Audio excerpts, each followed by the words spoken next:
जय शिवराय मित्रांनो राज्यात शेतकरी कर्जमाफी अर्थात पुण्यश्लोक अहिल्यादेवी होळकर शेतकरी कर्जमुक्ती योजना 2026 ची प्रक्रिया सुरू झालेली आहे।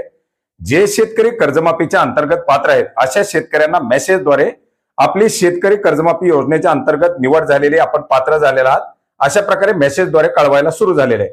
परंतु याच्या सोबतच बँकेचा आणखीन एक मेसेज शेतकऱ्यांना यायला लागलेला आहे आणि याच मेसेजचा नेमका अर्थ काय अशा प्रकारे मोठ्या प्रमाणात विचारणा केली जाते। मित्रांनो, राज्यामध्ये शेतकरी कर्जमाफी योजना राबवली जात असताना 1 एप्रिल 2019 ते 31 मार्च 2025 पर्यंत घेतलेली कर्ज, 30 सप्टेंबर 2025 पर्यंत थकीत असलेली कर्ज आणि 31 मार्च 2026 पर्यंत ती पुन्हा न भरलेली कर्ज ही या कर्जमाफी योजनेच्या अंतर्गत समाविष्ट करण्यात आलेली आहे। 2 लाख रुपयापर्यंतची कर्जमाफी शेतकऱ्यांना दिली जाणार आहे आणि 2 लाखाच्या वरची जी काही रक्कम असेल अशा शेतकऱ्यांना ओटीएस योजनेच्या अंतर्गत ओटीएस घ्यावी लागणार आहे। बऱ्याच साऱ्या शेतकऱ्यांची 1 एप्रिल 2019 पूर्वीची सुद्धा कर्जमाफी झालेली नाही, ते शेतकरी थकीत आहेत।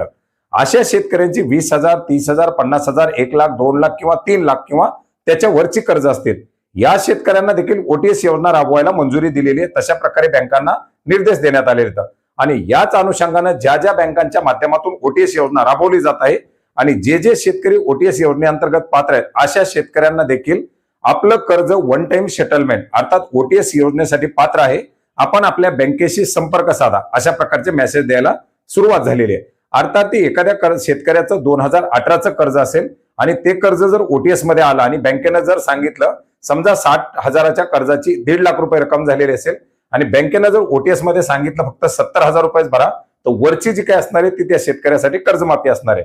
आता जे शेतकरी कर्जमाफीच्या अंतर्गत बसलेले त्यांची रक्कम जर 2 लाखापेक्षा जास्त असेल तर वरची जी काही रक्कम असेल ती बँकेला भरावी लागणार आहे आणि 2 लाखाच्या आतील जी काही रक्कम असेल त्या 2 लाखापर्यंतच्या रकमेची कर्जमाफी केली जाणार आहे। जर आपल्याला असा ओटीएसचा मेसेज आलेला असेल तर तात्काळ आपण आपल्या बँकेशी संपर्क साधून आपल्या ओटीएस योजनेच्या अंतर्गत ज्या प्रक्रिया असतील त्या प्रक्रिया पूर्ण करून घ्या, जेणेकरून आपल्याला सुद्धा या कर्जमाफीचा ओटीएस योजनेचा लाभ मिळणार आहे।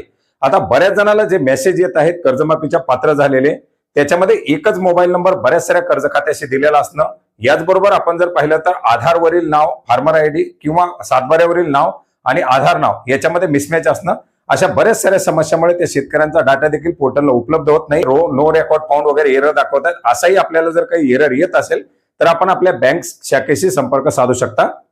धन्यवाद।